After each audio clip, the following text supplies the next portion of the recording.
Hey guys, welcome back to my channel where I do all things DIY. At this point in my life, I'm currently exploring Illustrator. I'm Yemi, by the way, in case it's your first time watching me. I'm currently exploring Illustrator, and I'm learning all the basics that exist. I just updated my Illustrator and it has this old beta thing. I haven't explored it in Illustrator yet. I have used it in Photoshop, but I think it's pretty good. I use it to like expand my backgrounds and do a couple of other things. I haven't used it here yet. I don't know. I'm used to Photoshop, so it was easy to like pick that up, but here I'm not really sure what to do.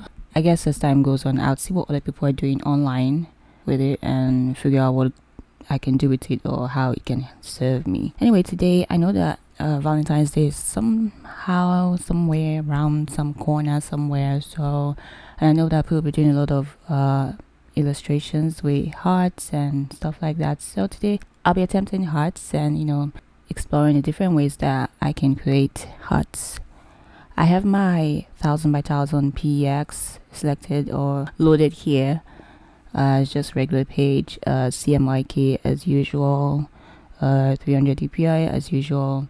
So let's get on with it. The first way I know how to, I'm going to select my rectangle tool, hold down my shift key so I draw a square sort of, and then I think I should make this a different color so that my life will be much easier and you guys can see what I'm doing.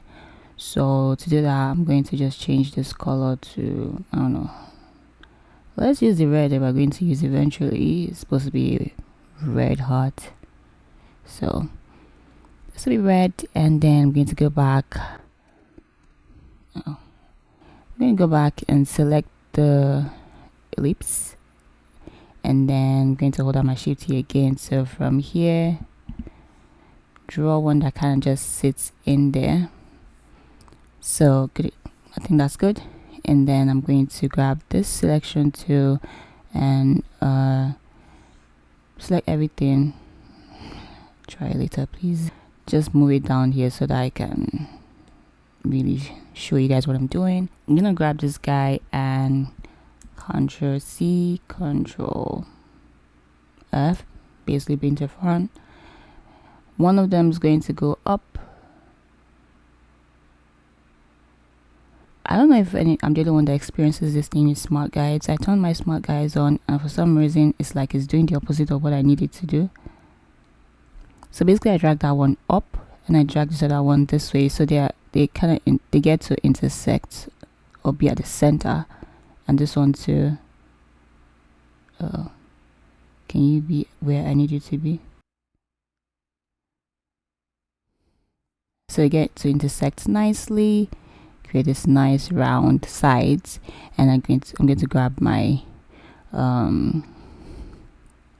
I'm still on my selections, or my move tool rather. It's move tool. Then I'm going to merge all three so I have one shape. And now I'm going to transform. I need to basically rotate it, and this rotation thing still messes up with me, but let me see if I can. Alright, so it's, yes, I was right. I was right with the 45 thingy. Yeah, so move it by 45 degrees and we have our first heart. You can use this shape to do anything you want to do, any illustration you want to create with this shape. You can reduce the size. I hold down my shift key so that it doesn't like ruin the dimensions that we have. You can make like other copies using using effect and transform to like make like many copies or several copies along the same line. The different things you can do with it. So let's try some other method. For this other method, I'll be drawing a rectangle. So this one kind of makes a really nice shape, but sometimes you might want the heart to be like maybe slightly longer or slightly shorter. I don't know, really depends on you.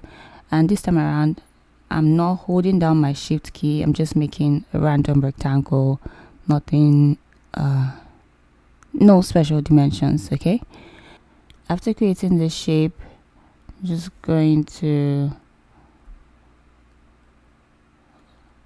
and then draw this down. So basically I held down my shift key, selected those two anchor points, and dragged it down to, I don't know, as far as it could go, so it creates this round head. I call everything a head.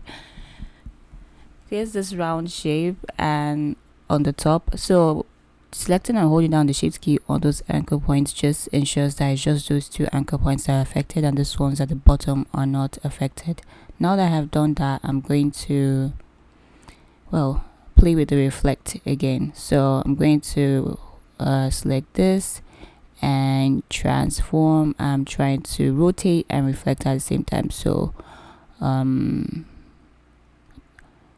so now if I do 45 degrees, it goes that way, right? And that's okay. I can make a copy of that, or actually just reflect that way. And then what I'm going to do is now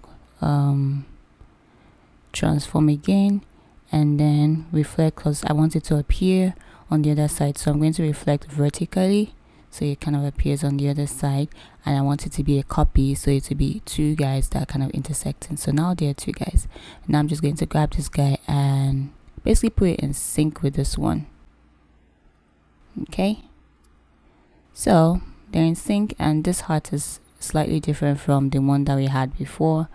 It's wider, I don't know, it looks different.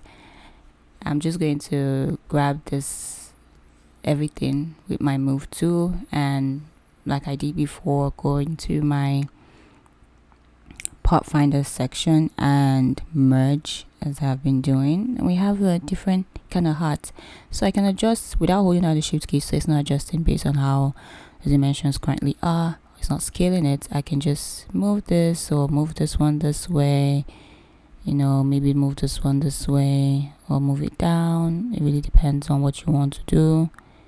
So yeah, this is a different way of doing it.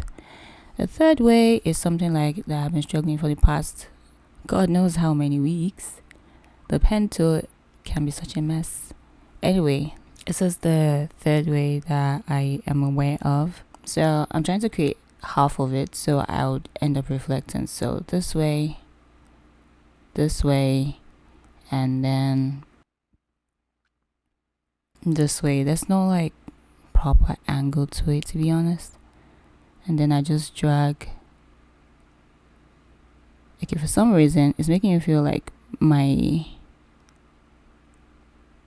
selection was too, what's it called, too far apart.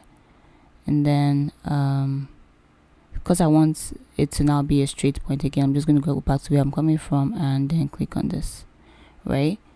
And now we have this funny looking shape. I can adjust the sides by basically just selecting an anchor point and just, like, you know, adjusting the curve to how I would like it to be, just a little more, yeah.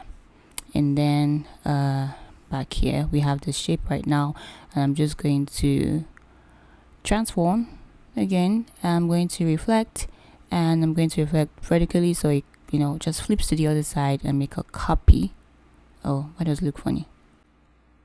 That's not what I created. Why is it looking funny? What is this?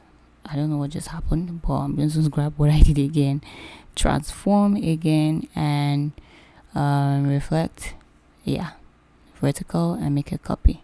And then I'm just going to come here and just join them together in holy matrimony, and that's it. Now I can select everything and do the merge again, so they're happily joined ever after. Uh-oh, I thought I selected merge. Did I not select it? Merge. Good. I don't know why it looks like two halves, but okay.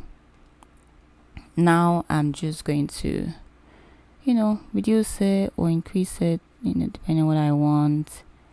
It's really up to me at the moment. Wait, I feel like this thing did not merge, because I did select merge and it wasn't merging.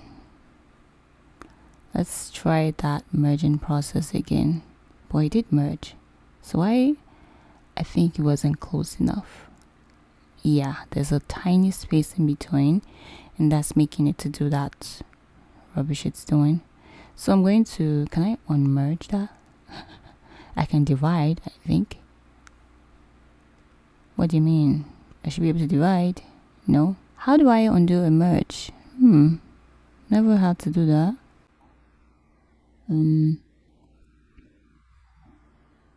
Well, for some reason I pressed the exclude and somehow it seems to have done something with closing up that gap, so I guess that fixes it.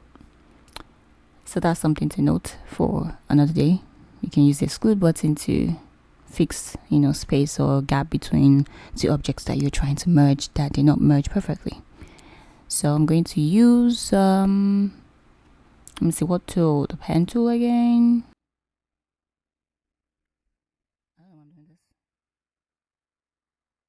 Well, I think that worked. Yeah, so that's kind of smoothing it out a little. Yeah, so using the pen to just adjusting anchor points like that, smooth out those rough edges, and we are good to go. So yeah, those are the 3 different ways you can do hearts. I hope you like this tutorial and you found something useful for your designs or your illustrations in the future. Okay, that's about it from me today. I hope to see you guys in another video. Bye for now.